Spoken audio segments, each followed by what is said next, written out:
परिसर अभ्यास भाग 1 इयत्ता 4थी पाठ 18वा कुटुंब आणि शेजारात होत असलेले बदल पान क्रमांक 110। या ठिकाणी चित्र दिलेले आहेत, चित्रांचे निरीक्षण करा।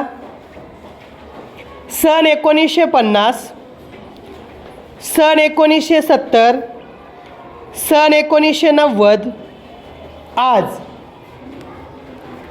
या चित्रावरून आपल्याला असं लक्षात येतंय, सन 1950ला 2 व्यक्ती होते, सन 1970ला 5 व्यक्ती दाखवलेले आहेत, 90ला 4 आणि आज 6 व्यक्ती दिसत आहेत। करून पहा, आई वडील आणि आजी आजोबांना विचारून तुमच्या कुटुंबाविषयी खालील माहिती मिळवा। वर दिलेल्या वर्षी तुमच्या कुटुंबात किती माणसे होती? सन 1950ला तुमच्या कुटुंबामध्ये एकूण किती माणसे होती? हे तुम्ही तुमच्या आई वडील आणि आजी आजोबांना विचारून ही माहिती पूर्ण करायची आहे। कुटुंबातील माणसांच्या संख्येत बदल झाला का? पुढचा प्रश्न आहे, हा बदल कशामुळे होत गेला? कुटुंबातील माणसाची संख्या वेगवेगळी असू शकते, ही संख्या कायम तशीच राहत नाही, ती कुटुंबातील माणसाची संख्या वेगवेगळी असू शकते, ही संख्या कायम तशीच राहत नाही, ती कमी अधिक होत असते। कुटुंबातील सदस्यांच्या लग्नामुळे कुटुंबाच्या सदस्यांच्या संख्येत वाढ किंवा घट होते। लग्नानंतर काकू किंवा वहिनी आपल्या घरी आल्याचे आणि आत्या किंवा ताई दुसऱ्या घरी गेल्याचे तुम्ही पाहिले असेल। जन्म किंवा मृत्यूमुळेही कुटुंबातील सदस्यांच्या संख्येत बदल होतो। नवी पिढी जन्माला येते, त्याबरोबर कुटुंबाची वाढ होते। म्हातारपण, आजार, अपघात यासारख्या कारणांमुळे कुटुंबातील सदस्य दगावतात, त्यामुळे कुटुंबातील सदस्यांची संख्या कमी होते। काही वेळा शिक्षणासाठी मुले मुली दुसऱ्या ठिकाणी जातात, तसेच कामधंदा, नोकरी, व्यवसायानिमित्त घरातील माणसे दुसऱ्या ठिकाणी जाऊन राहू लागतात। अशा प्रकारे एका ठिकाणाहून दुसऱ्या ठिकाणी जाऊन राहण्याला स्थलांतर करणे असे म्हणतात। विवाह, जन्म, मृत्यू आणि स्थलांतर यामुळे आपल्या कुटुंबातील सदस्यांची संख्या कमी अधिक होत राहते। अशा प्रकारचे बदल फक्त आपल्याच कुटुंबात होतात असे नाही, असे बदल संपूर्ण समाजातही होत असतात। माहीत आहे का तुम्हाला, पक्षी सुद्धा स्थलांतर करतात। चित्रात पक्षी दाखवलेले आहेत, पक्षी सुद्धा स्थलांतर करतात। अन्न आणि निवाऱ्यासाठी अनेक पक्षी स्थलांतर करतात। आकाशात इंग्रजी व्ही अक्षरासारखा आकार करून उडणाऱ्या हंसाचा थवा तुम्ही पाहिला आहे का? अत्यंत सुंदर दिसणाऱ्या रोहित पक्ष्यांविषयी तुम्ही ऐकले आहे का? हे पक्षी दरवर्षी ठराविक वेळी एका ठिकाणाहून दुसऱ्या ठिकाणी स्थलांतर करतात। काही पक्षी दूरवर उडत जातात, तर काही जवळच्याच ठिकाणी जाऊन राहतात। ऑक्टोबर ते मार्च या महिन्यांच्या दरम्यान रोहित पक्षी महाराष्ट्रातील अनेक ठिकाणी पाहायला मिळतात। पक्षी थव्या थव्याने उडतात, ते एकमेकांच्या सोबतीने एकत्र असले तरी त्यांना काही माणसासारखे कुटुंब नसते किंवा माणसासारखा शेजारही नसतो। सांगा पाहू, शेजारी दिलेले तिकिटांची चित्रे पहा। समाजात झालेले कोणते बदल तिकिटांवरच्या चित्रातून दिसत आहेत? चित्रांचं निरीक्षण केल्यानंतर आपल्या असं लक्षात येईल की खूप पूर्वी कबुतराच्या साह्याने पत्रव्यवहार करत होते. त्यानंतर आता टेलिफोनचा उपयोग होत आहे, दूरध्वनीचा उपयोग होत आहे. तर रेल्वे दाखवलेली आहे या ठिकाणी. जुन्या काळात कोणत्या प्रकारचे रेल्वे होते, ट्रेन होते ते दाखवलेले आहेत. आणि शेती दाखवलेली आहे इथे. कुटुंबातील माणूस काही कारणाने घरापासून दूर गेला की पत्राने, दूरध्वनीद्वारे आणि आता इंटरनेटद्वारे संपर्कात राहतो. या आधुनिक संपर्क माध्यमांमुळे जग जवळ आले आहे.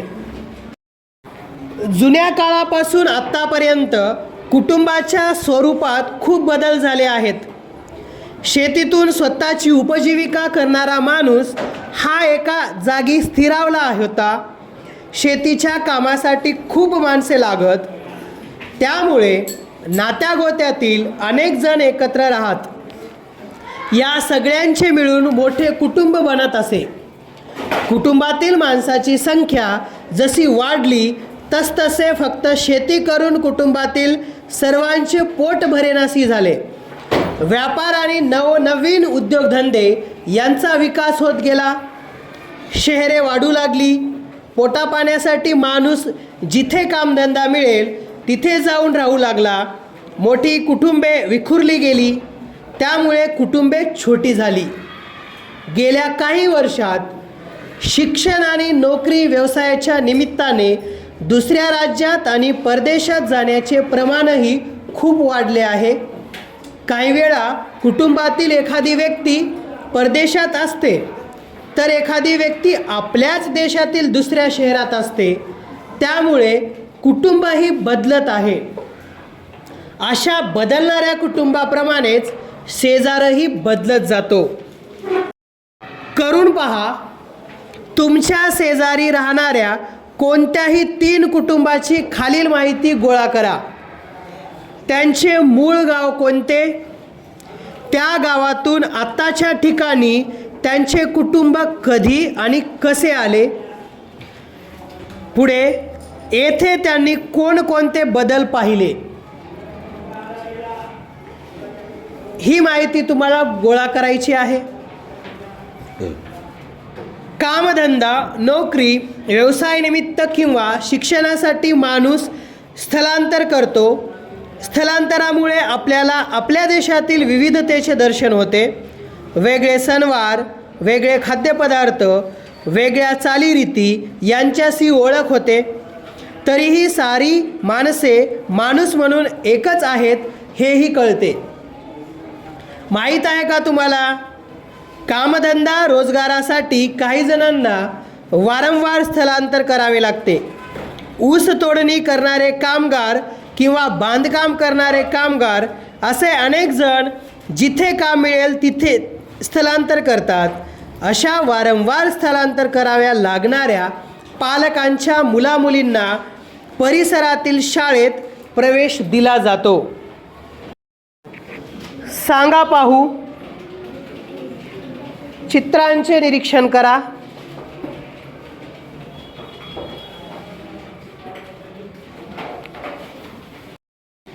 या चित्रांत तुम्हाला काय दिसते?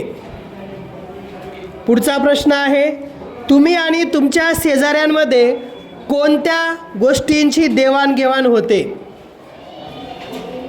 आता चित्रांचे निरीक्षण केल्यानंतर आपल्या असं लक्षात येत आहे की काही गोष्टींची देवाणघेवाण होत आहे.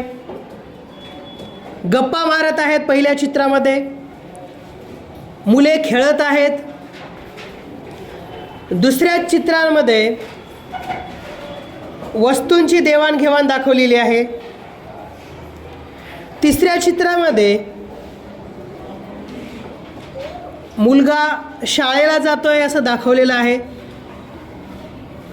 काहीतरी तो घेत आहे. आपला शेजारी खरा पहारेकरी हे चित्र दाखवलेलं आहे. तर हे सर्व तुमचे शेजारी आहेत. त्यांच्यात आणि तुमच्यात कोणकोणत्या गोष्टींची देवाणघेवाण होते ते सांगा. या व्यतिरिक्तही अनेक गोष्टींची तुमच्यात देवाणघेवाण होते, त्या वस्तूंची यादी तयार करा. कुटुंबाव्यतिरिक्त आपला रोजचा संबंध आपल्या शेजाऱ्यांबरोबर येतो. आपण एकाच परिसरात राहतो. परिसरातील कचरा, सुरक्षितता, पाणी, वीज यासारखे प्रश्न सोडवण्यासाठी आपल्याला एकमेकांची मदत लागते. वेळ प्रसंगी आपले नातेवाईक आपल्या मदतीला येईपर्यंत शेजारीच मदतीला येतात.